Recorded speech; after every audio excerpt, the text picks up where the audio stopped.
Bueno, no se entendían, esto era el problema. Y entonces los jacobinos napolitanos no consiguieron arrastrar, activar el pueblo, ¿no? Y ganar una base de masa a esta revolución. Esto es el punto de partida para Gramsci también.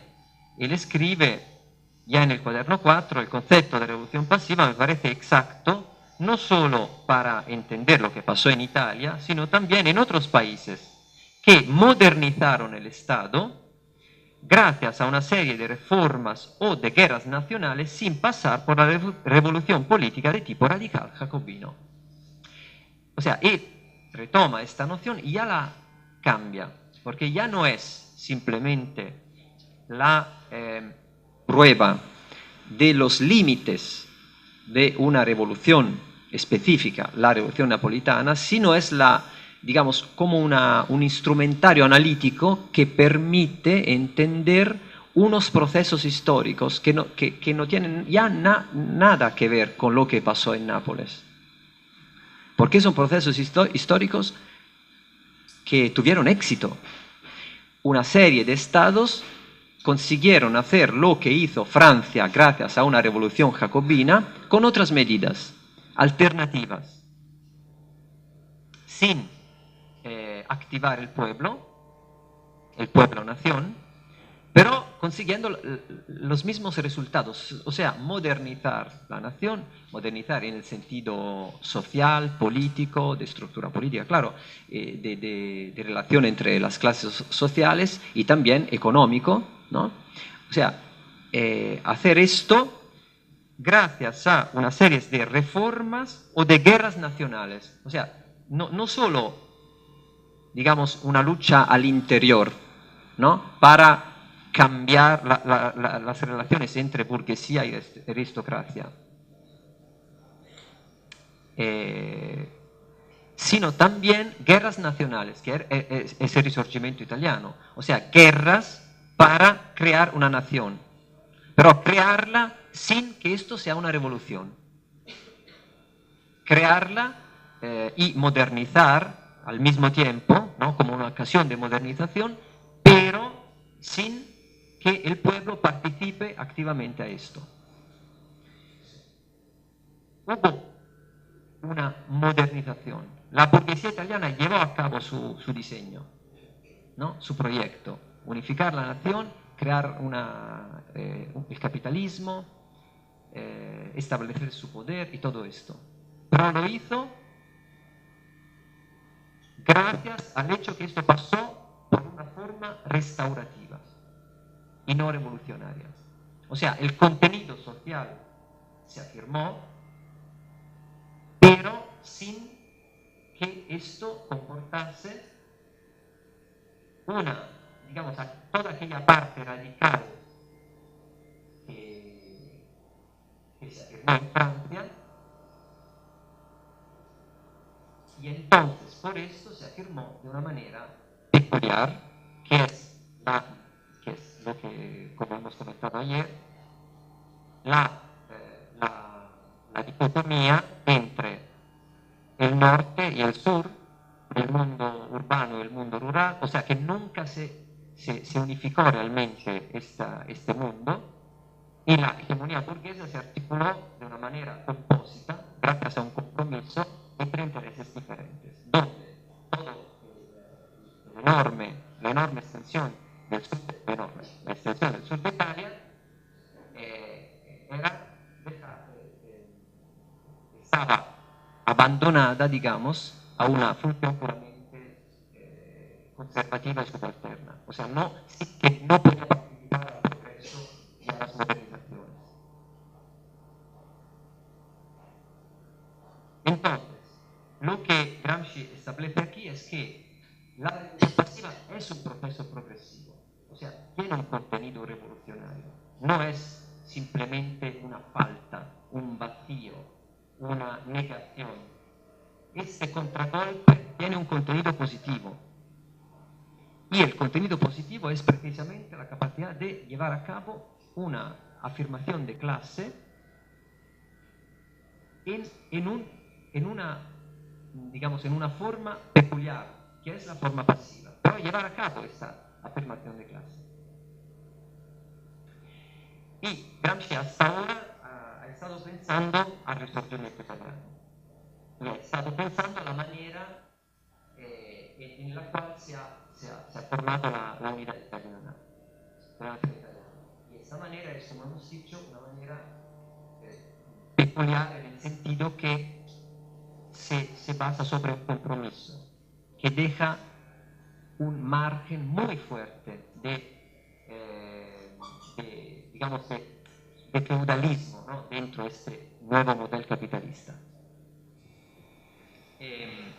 Retoma vuelve sobre la cuestión de la revolución pasada, pero como hemos visto paralelamente a los demás casos, desplaza su meditación del siglo XIX al siglo XX, digamos, de las tareas de la burguesía que se afirma contra la aristocracia, a las tareas de la burguesía que se defiende contra los nuevos desafíos del proletariado. O sea, aquí también la revolución pasada se va reformulando como en relación a la nueva situación de la sociedad del conformismo y en esta aplicación, y esto es fundamental, como un nuevo contragolpe. Porque si el siglo XIX se puede explicar como una reacción a la revolución francesa, hay que pensar en el momento actual como una reacción a la nueva. O sea, en toda Europa hay, ¿no?, la repercusión de la revolución bolchevique. Y esta es la hipótesis, la nueva hipótesis que Gramsci formula en el 32. Y es la hipótesis que lleva a funcionar esta semana de la guerra de Cristo, ya que ha reformulado nuevos términos para alcanzar esta nueva situación, como la práctica de la revolución. En el texto que tenemos aquí, que es un texto que también escrito en abril y mayo del 32, Gramsci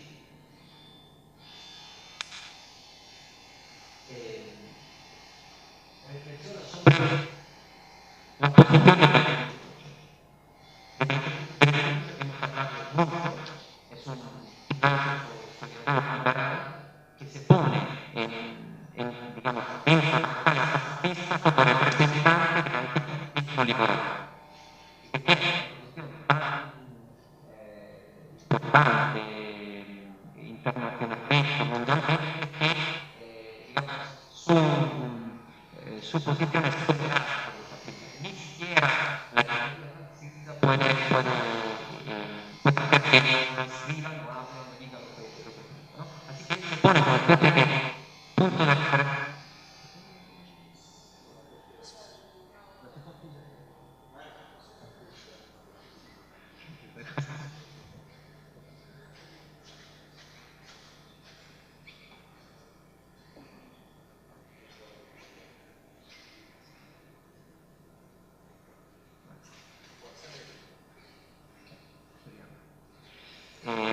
Él se pone como especie de punto de referencia liberal para la cultura antifascista liberal. Y como el liberalismo es en su elaboración la cultura, él se propone como el punto de referencia universal, digamos, ¿no?, de la única alternativa al régimen capitalista. Y a lo largo de los años va desarrollando, digamos, un doble discurso. Por una parte, su crítica fuerte, decidida a, digamos, las manifestaciones llamada cultura fascista, llamada según Croce, porque según él no era una cultura, y por otra parte un discurso anticomunista cada día más violento, más fuerte. Y esto, digamos, esta vuelta de esta novedad en el discurso de Croce sobre el comunismo empieza con la guerra. O sea, justo cuando con la guerra el régimen liberal va en pedazos y se abre una crisis de hegemonía, donde las masas populares se proponen como una alternativa, ¿no? a la burguesía como clase dirigente. Y mientras que antes Croce, que había empezado digamos, el siglo XIX publicando ensayos sobre Marx, y elogiándolo, porque él decía que Marx era un pensador de la historia, realista, que había desarrollado un método del materialismo histórico que era muy útil para entender cómo realmente pasaban las cosas en la historia, sin tener que explicar la historia con los fantasmas de la imaginación, ¿no? Los ideales, la justicia, la fraternidad, cosas así. A lo largo de los años aquí, con digamos, un cambio muy fuerte después de la guerra, Croce empieza a decir que Marx ya no es un pensador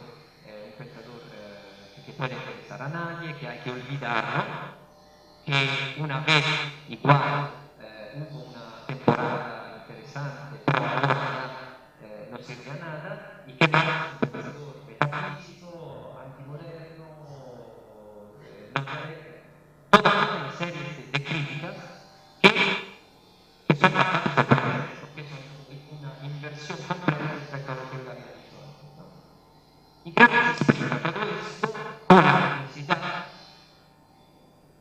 por parte de Croce de contrarrestar la subida de las clases populares. O sea, él dice, Gramsci nota que Croce tiene una conciencia perfecta de lo que está pasando.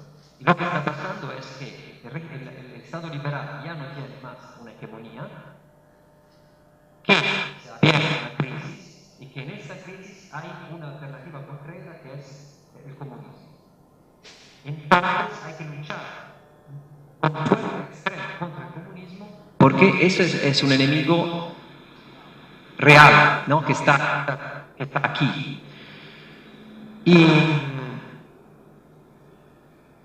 este discurso antimarxista y anticomunista, Croce lo sigue desarrollándolo también durante el fascismo, añadiendo a este discurso también el discurso antifascista. O sea, él sigue siendo un pensador de un liberalismo que él va reformulando poco a poco, pero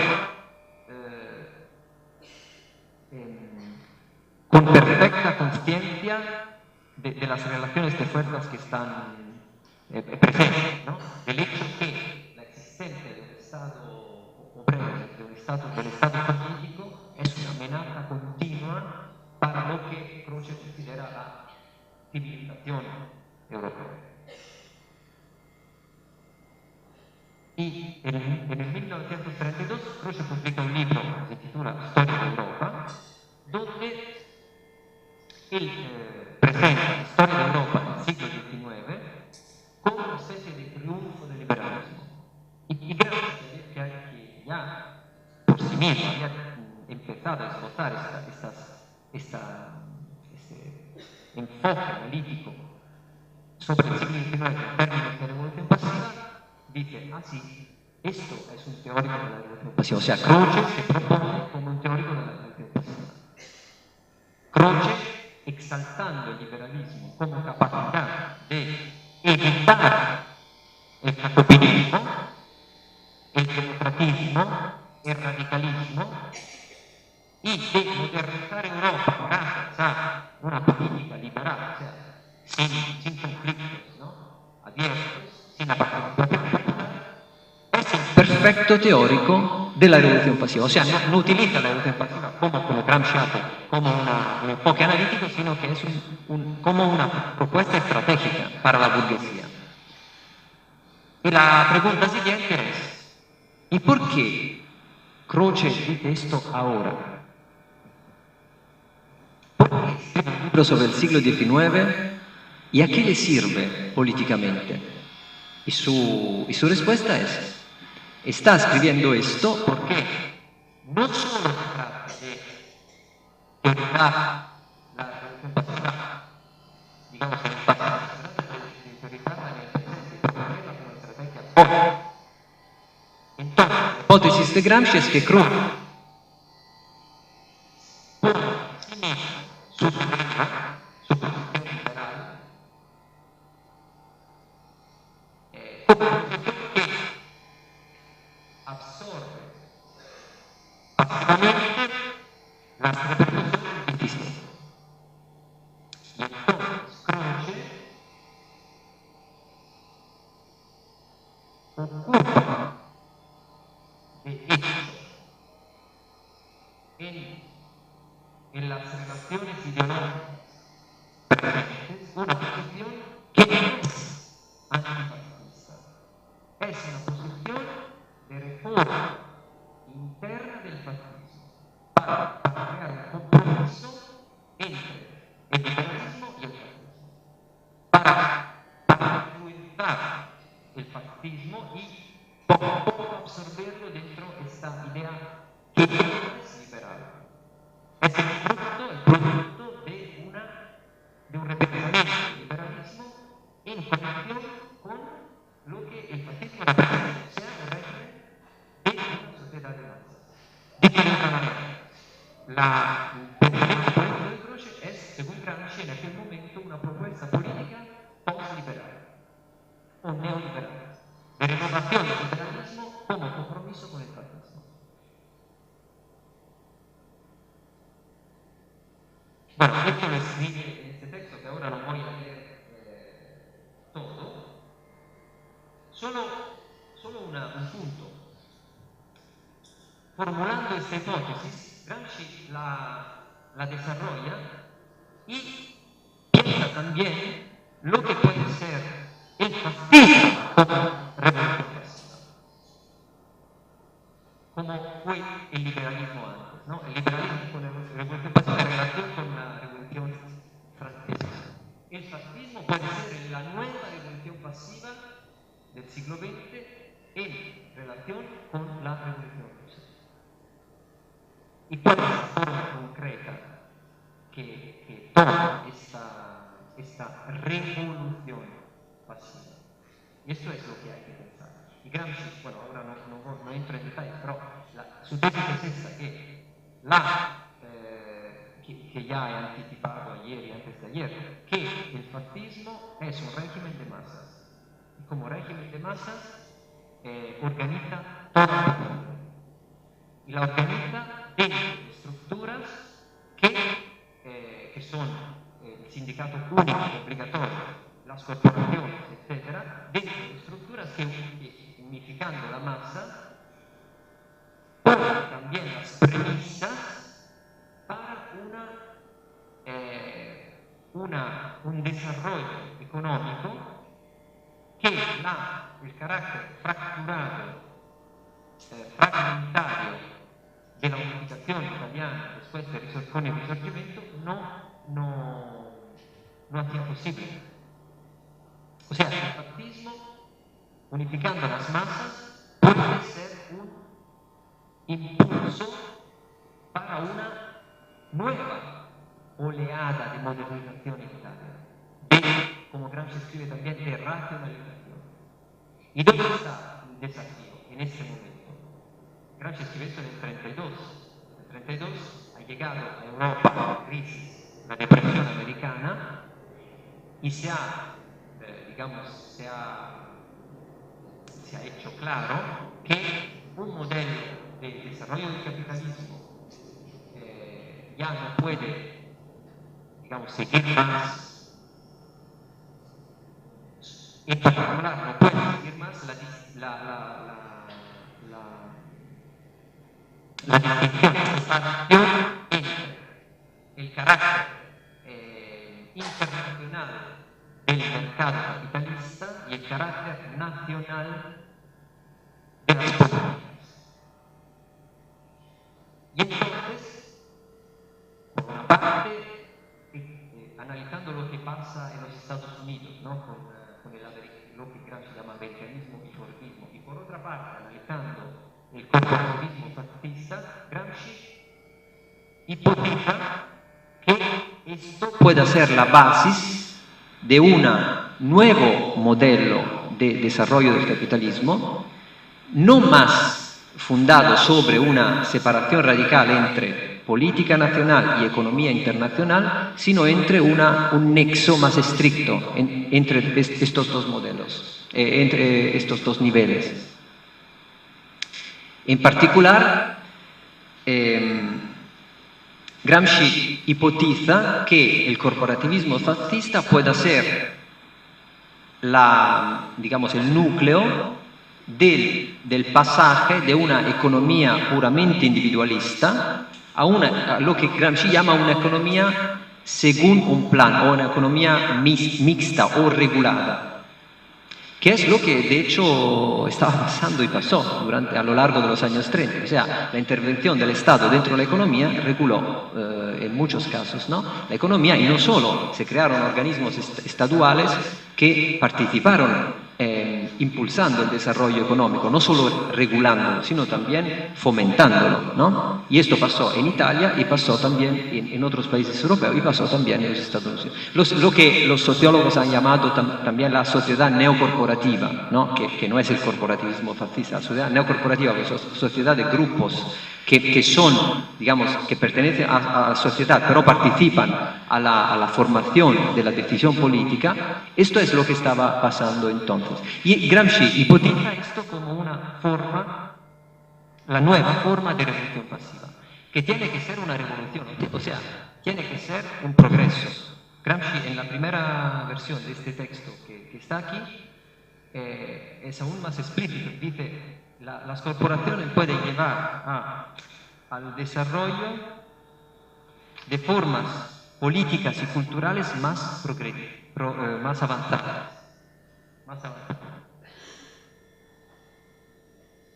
Y esto nos lleva otra vez a pensar, a repensar la propuesta estratégica de Gramsci a nivel de la lucha contra el fascismo, ¿no? O sea, la idea que la lucha contra el fascismo se hacía no desde fuera, sino desde dentro, o sea, estando dentro de las organizaciones fascistas, intentando llevar la conflictualidad que no se podía eliminar a un nivel político.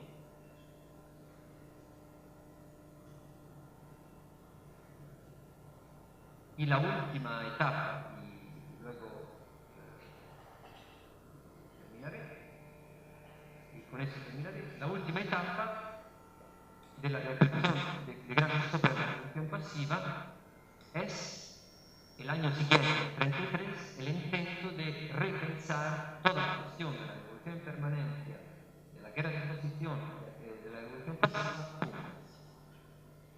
Y esto es la parte, creo, yo al menos la veo così, la parte más complicada, más oscura de la reflexión de Gramsci. Y igual la parte más difícil objetivamente, más difícil, porque es el momento en el que Gramsci intenta, digamos, traducir en términos estratégicos, ¿no? Todo el conjunto de análisis que ha hecho. Bueno, la idea fundamental es esta. Si la revolución pasiva es una transformación de las relaciones sociales gracias a la inclusión no autónomas de las masas dentro del Estado, y es una transformación que va reconstituyendo, que va fortaleciendo la hegemonía burguesa, porque gracias a esta inclusión tiene lugar una racionalización de la producción y entonces se puede dar lugar a un nuevo ciclo de acumulación y de redistribución y entonces, digamos, todo esto lleva a la burguesía a realizar, ¿no? su papel histórico, ¿no? Como clase dirigente. Si la interpretación es esto, ¿cuál es la política que se puede hacer por parte de los subalternos para contrarrestar, para luchar en esta situación? La tesis fundamental de Gramsci es que solo se puede luchar en esta situación, primero de todo, aceptando que el terreno de lucha es esto, o sea, no imaginando que el terreno de lucha sea otro. Y en segundo lugar, desarrollando una política que también es una ideología, ¿no? Entre teoría y práctica hay un nexo, digamos que es la misma cosa, ¿no? Una identidad. Entonces, desarrollando una política que es también una teoría que sea capaz de retraducir lo que parece ser una necesidad histórica objetiva, o sea, un desarrollo sin la participación de nadie, porque es sin la participación popular, en un proceso político. O sea, la única posibilidad de hacer política en este contexto es, primero, no imaginar que se pueda luchar de manera diferente. El terreno de la lucha es el terreno de la guerra de posición. Y por otra parte, intentar retraducir políticamente, no como proceso especulativo, en la práctica política del moderno príncipe, la guerra de posición en guerra de movimiento. O sea, saber cómo se hace la guerra de movimiento dentro de la guerra de posición. Retraduciendo lo que parece digamos, el destino histórico de la burguesía a ser clase dirigente en una obra de arte política. Solo si las clases subalternas consiguen comprender cómo la burguesía ha llegado a hacer esto, y el hecho que esto no ha sido una necesidad, ha sido una producción de necesidad, ¿no? Ha sido el éxito de una estrategia.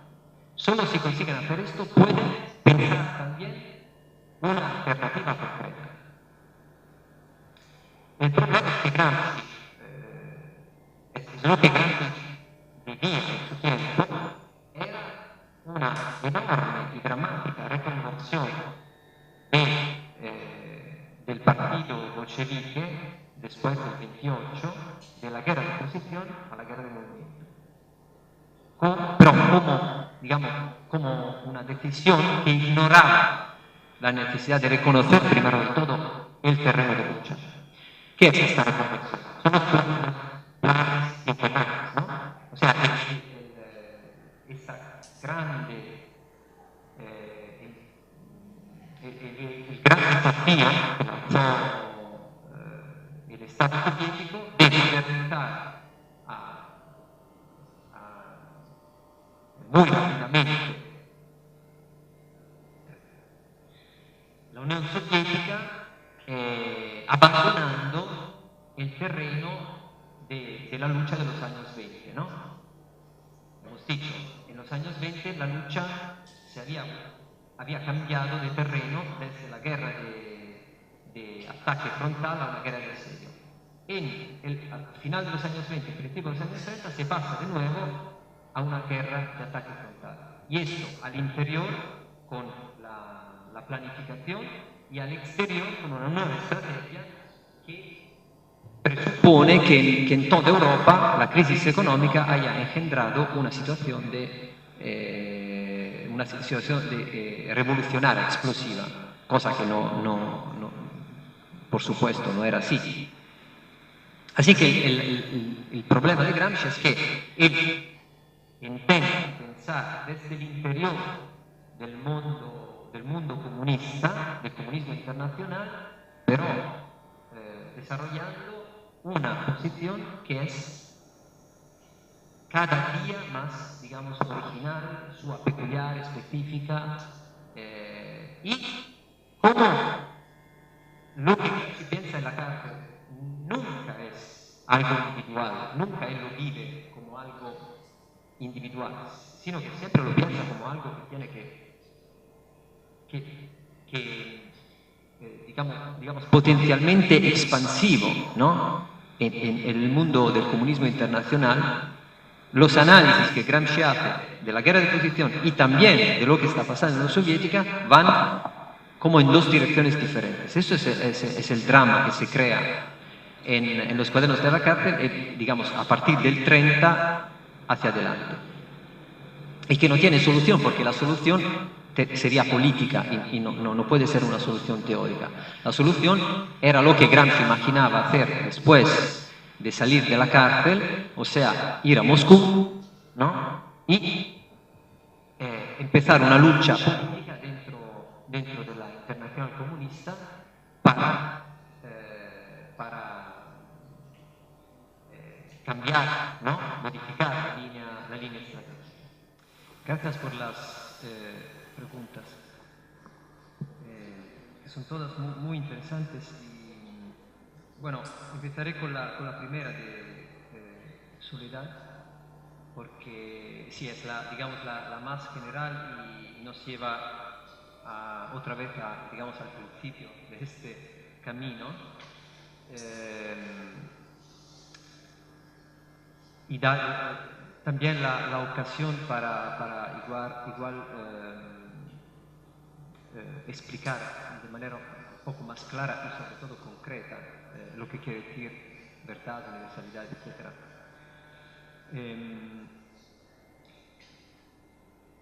En general, la opción para una decisión política es algo, digamos, superficialmente es algo individual que no hay que justificar, es una opción ética. Pero esto es solo, digamos, un primer nivel de análisis. Si se va a analizar un poco más de cerca con Gramsci, resulta que la llamada opción ética injustificable se justifica con todo un conjunto de relaciones, una historia, que no es solo una historia individual, es también una historia de un grupo, de una colectividad. Y entonces, lo que parece injustificable se justifica históricamente. O sea, cada uno puede tener su opción, pero pasa que en la historia hay como, digamos, hay una especie de racionalidad digamos, en el flujo de las decisiones políticas. Esta racionalidad no es algo metafísico, es algo que se explica con si se va a considerar de cerca la manera de formación de las decisiones, no solo individuales, de grupo, gracias a procesos culturales, hegemónicos, históricos, o sea, gracias a toda una serie de elementos que contribuyen a desplazar este problema de un problema, digamos, de carácter individual y normativo a un problema de carácter colectivo y descriptivo. Esto es lo que, digamos, puede ser el punto de partida de una reflexión sobre la noción de verdad, ¿no? Lo primero que hay que hacer es cambiar el punto de mirada, no ponerse en el punto de mirada de una pregunta al individuo sin historia, y cambiar el punto de mirada, ponerse desde el punto de mirada de una pregunta a un individuo en una historia, en un grupo, ¿no? Que tiene relaciones con otros grupos y pasando, digamos, de la ética a la política. Y esto nos lleva a una constatación, en mi opinión, bastante clara, que hay verdades, ¿no? O sea, esto es lo primero, que no es que haya una verdad y una injustificabilidad, por otro lado, de una opción ética, ¿no? Que hay verdades donde estos dos niveles se fusionan. Y esta es digamos, la herencia de Hegel, muy general.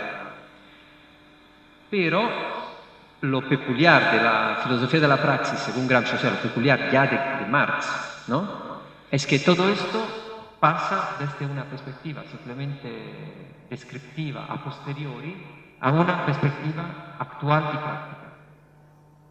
Y entonces, ¿por qué algo es más universal que otro? ¿No? ¿Por qué una opción es más universal que otra? ¿Por qué una opción tiene más potencialidad de verdad que otra? En el terreno de la práctica hay que mirar a los efectos.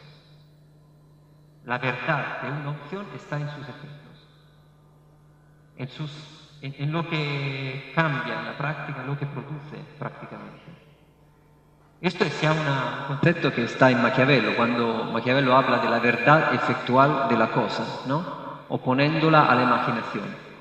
La imaginación es digamos, la verdad como separado de la historia y de la práctica y de la política, ¿no? Mientras que lo que Maquiavelo llama verdad efectual de la cosa es, digamos, una posición, o sea, una noción y sus efectos, la dimensión efectual de los efectos. Y no se puede separar una cosa de la otra, o sea, la realidad de una opción, la realidad de una noción está en los efectos que produce. Y si nos desplazamos no solo del terreno normativo e individual al terreno histórico y descriptivo, sino también del terreno histórico y descriptivo al terreno práctico y efectual y político, hay que evaluar las potencialidades de verdad y de universalidad sobre este terreno. Y en este caso, la diferencia esencial del comunismo respecto a todas otras posiciones y todas otras propuestas de verdad, hipótesis, ¿no? Política de verdad, de construir, de constituir, ¿no? Una verdad, está en según Gramsci, en su capacidad de no parar en ningún momento dado. O sea, en su capacidad de ser idéntico al movimiento de la historia. Porque no tiene ninguna posición particular que defender. No tiene ningún prejuicio de clase. No piensa la historia como algo que, digamos, que se atraviesa, que hay que atravesar para llegar a un punto, ¿no? Para llegar, digamos, a una nueva situación, que es, por ejemplo, la revolución burguesa. Esta es como Marx analiza la revolución burguesa. La revolución burguesa es una revolución, no solo en la política, también en la teoría, una revolución que piensa la dinamicidad de la historia como algo que sirve, que es necesario, que es útil para llevar a cabo algo que luego hay que bloquear en un punto, ¿no? El punto en el que la burguesía ha ganado el poder. Hoy yo hablaba de la revolución en permanencia. ¿Por qué Gramsci la expande hasta pensar por revolución en permanencia un sinónimo de historia por una parte y de comunismo por otra parte? Porque el comunismo y la historia son la misma cosa, según Gramsci. O sea, el comunismo es la única posición que no defiende ninguna posición prejuicial particular, que se pone desde el punto de vista del universal en el sentido que se pone desde el punto de vista de la historia en todo su desarrollo. Entonces el comunismo no se puede pensar como un estado final, ¿no? Se puede pensar, y aquí Gramsci retoma, sin saberlo, porque no había leído este texto, una frase fulminante, se puede decir, de Marx en la ideología alemana, ¿no? El comunismo no es una idea que hay que realizar, es el movimiento que suprime y cambia el estado de cosas. Y por eso el partido tiene ya que ser el comunismo, porque si no, no existe, o sea, no hay, digamos, no tiene sentido, ¿no?, luchar por el comunismo con métodos, porque o sea, no se puede hacer el salto, ¿no? Entonces, ¿por qué la opción comunista? Por esta razón, porque la opción comunista no es una opción en un sentido estricto. O sea, si yo con opción defino una posición particular. No sé si esta es una respuesta satisfactoria. Creo que, bueno, pensando con Gramsci, esta es la única respuesta posible. Y revolución pasiva. La pregunta no viene de una ignorancia de Gramsci, porque la prueba es que justo la semana pasada en Campinas, en el coloquio del CEMARX, un italiano que vive y trabaja en México, Massimo Modonesi, ha propuesto una lectura de los gobiernos actuales latinoamericanos en términos de revolución pasiva. Era una propuesta tentativa, un principio de análisis, hubo una discusión bastante polémica sobre si se puede definir así y no, o no, pero es una perspectiva de trabajo interesante, en mi opinión bastante problemática, porque faltaría en este caso una parte, que es la parte, digamos, del contragolpe. Sería el contragolpe a qué, esto es un punto, ¿no? Igual sí, pero hay que entender dónde está la origen, digamos, ¿no?, a la cual se reacciona. Y por otra parte, tiene, digamos, un aspecto problemático porque los gobiernos latinoamericanos no se ponen como una función puramente burguesa de modernización, ¿no? Muchos hablan en nombre de los trabajadores, ¿no? Aquí, por ejemplo, el Partido de los Trabajadores está al gobierno. Así que esto pone un problema de hacer un poco más de complicar este enfoque analítico y, por ejemplo, utilizar también otras categorías que Gramsci utiliza, por ejemplo, para pensar lo que estaba pasando en la Unión Soviética, donde había una modernización por parte de la clase obrera, del partido de la clase obrera, ¿no? Así que él en este caso habla digamos, modernización de carácter económico corporativo, para entender que esta modernización no está pasando por los métodos de la hegemonía, como se había empezado, ¿no? Estamos hablando ahora de los planos quinquenales, o sea, de los años 30, ¿no?, del final de los 20 y principio de los 30. La situación, dice Gramsci, es económico-corporativa porque se ha perdido, ¿no?, este nivel de la hegemonía, o sea, de la lucha digamos, en las trincheras, ¿no?, a nivel cultural, de lo que cambia, ¿no?, realmente el panorama ideológico, y se está luchando con métodos más de carácter militar y administrativo. Y esto, bueno, esta es una categoría que igual se podría utilizar para entender algunos aspectos, pero yo creo que a este nivel de generalización es difícil decir algo que tenga un sentido, digamos, una función heurística real para entenderlo, etc. Es una cuestión abierta. Igual tú puedes ponerte en contacto con Máximo porque yo creo que a él le interesaría mucho también discutir sobre este tema. Sí, Rodrigo, ¿cómo se retraduce la guerra de movimiento dentro de la guerra de oposición? Ayer, no me acuerdo si en una conversación privada o aquí, no tengo un recuerdo muy preciso, pero yo creo que ya haber dicho, la guerra de oposición, digamos, puede pasar en todos momentos en los cuales hay una crisis traumática. O sea, un sistema hegemónico bloqueado, cerrado, fuerte, que es el sistema hegemónico en tiempos de guerra de posición, o sea, de una sociedad totalmente organizada y movilizada, por razones que pueden ser muchas y variadas, entra en una crisis orgánica.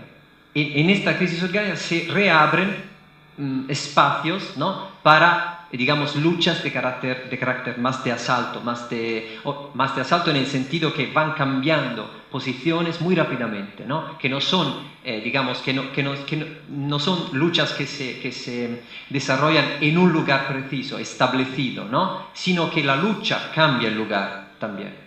Por ejemplo, lo que pasó en Italia, que es una realidad que conozco por razones.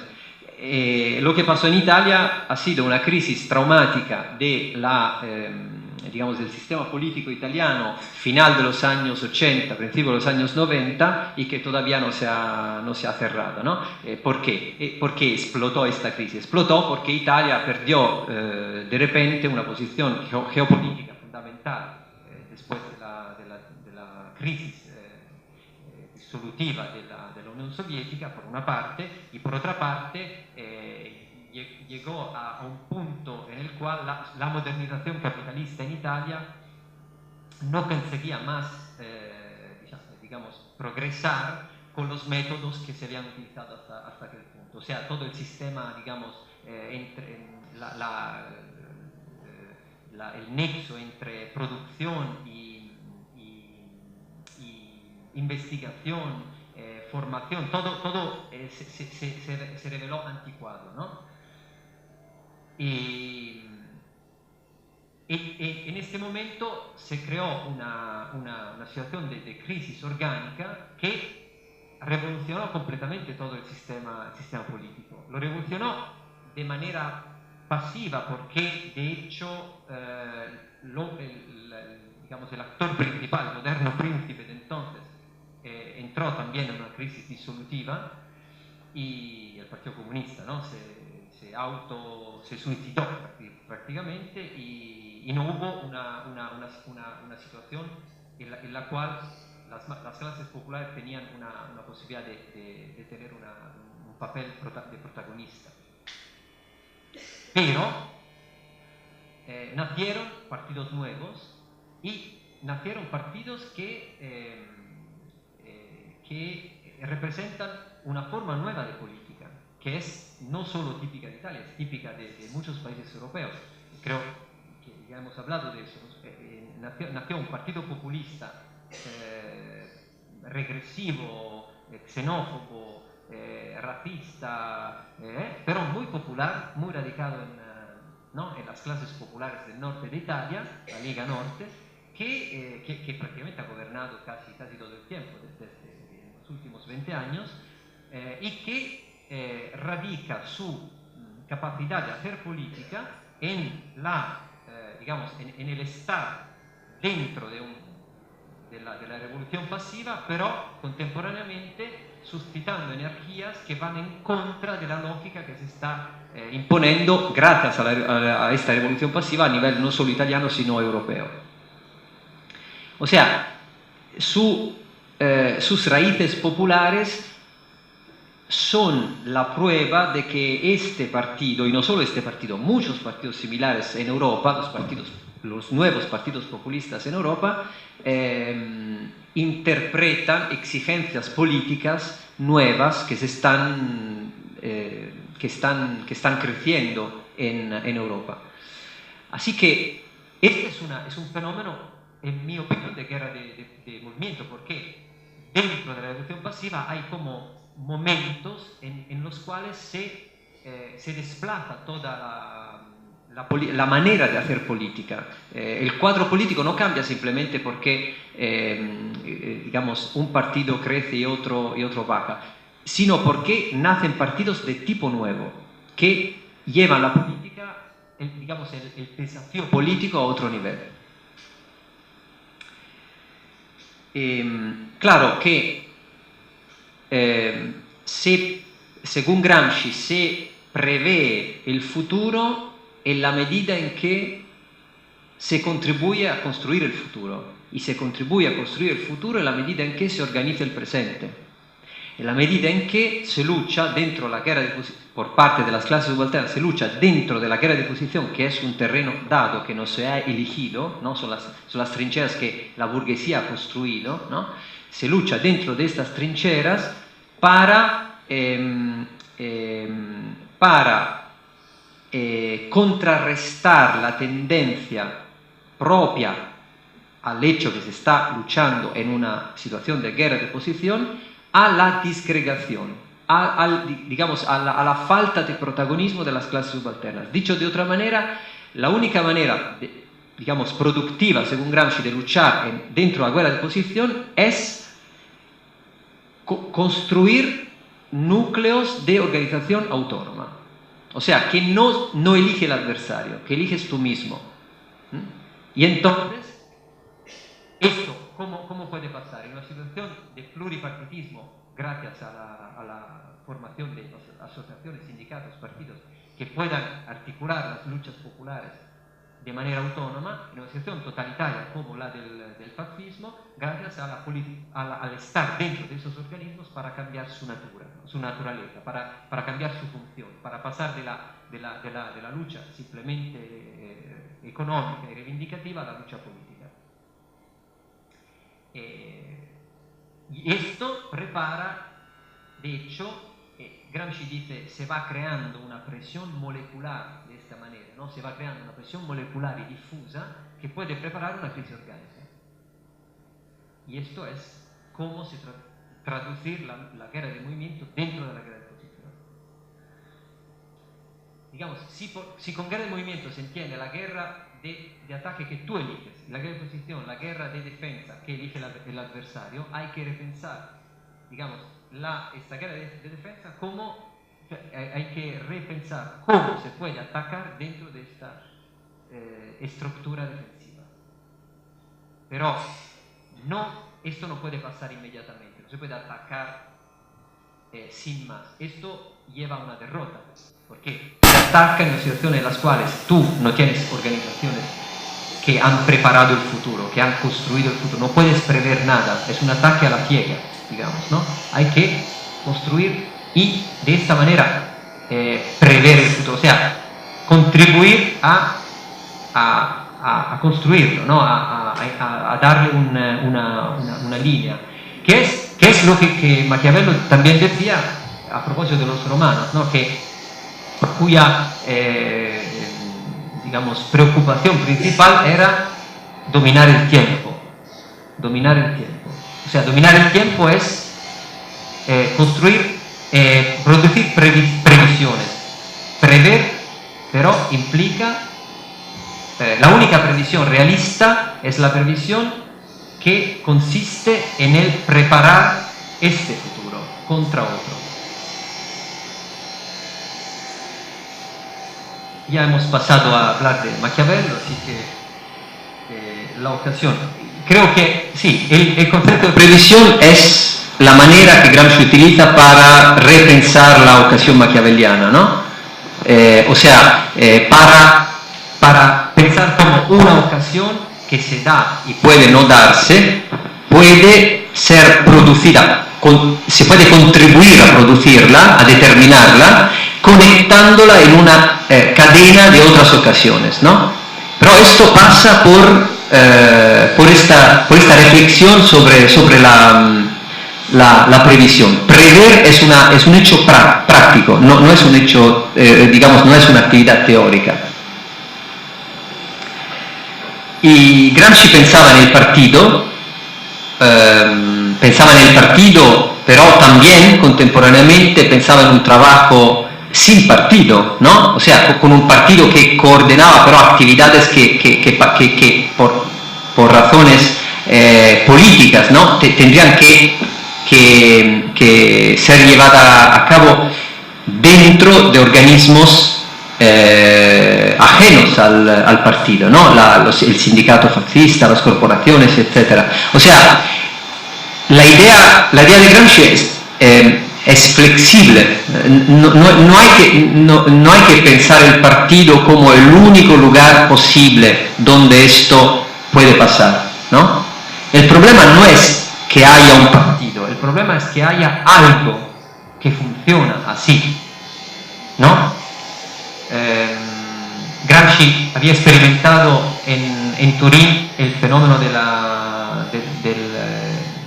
los consejos obreros, de los soviets, ¿no? En Turín. Esto no era un partido, eran organismos de lucha y de producción de hegemonía. Cuando Gramsci escribe sobre los intelectuales urbanos, ¿no? Que son ya dominados por los obreros, está pensando en una cosa así, ¿no? O sea, la clase obrera ya ha puesto la cuestión de la hegemonía, ha pasado de una lucha puramente reivindicativa de demandas, digamos, defensivas, a una idea más amplia que incluye la política y el problema del Estado, ¿no? O sea, en el Consejo ya se está formando un Estado.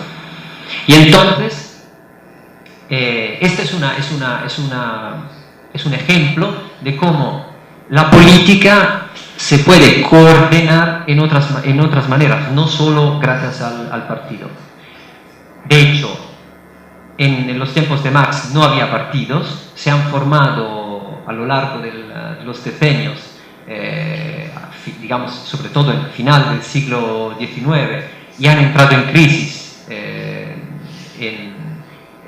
digamos, en el segundo posguerra o en los años 70, 80, y puede ser que haya otras formas de organizaciones, pero que no se pueden así crear arbitrariamente, ¿no? Gramsci, cuando elige el consejo de oficina, de fábrica, no está pensando arbitrariamente, sino que estudia la realidad italiana de Turín, de la realidad industrial italiana contemporánea, e individúa allí, ¿no? El punto donde se puede hacer como una leva, ¿no? para pasar a la cuestión de la hegemonía. Bueno, la última cuestión era también sobre el Partido Comunista. Sí, creo haber más o menos contestado, pero lo que he dicho sobre estos partidos populares nuevos, ¿no?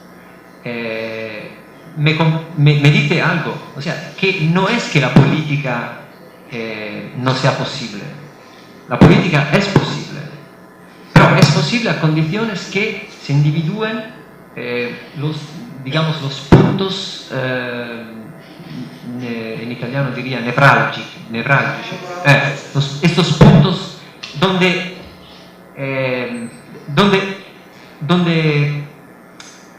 se puede, interviniendo en ellos, se puede reabrir una perspectiva, porque se va a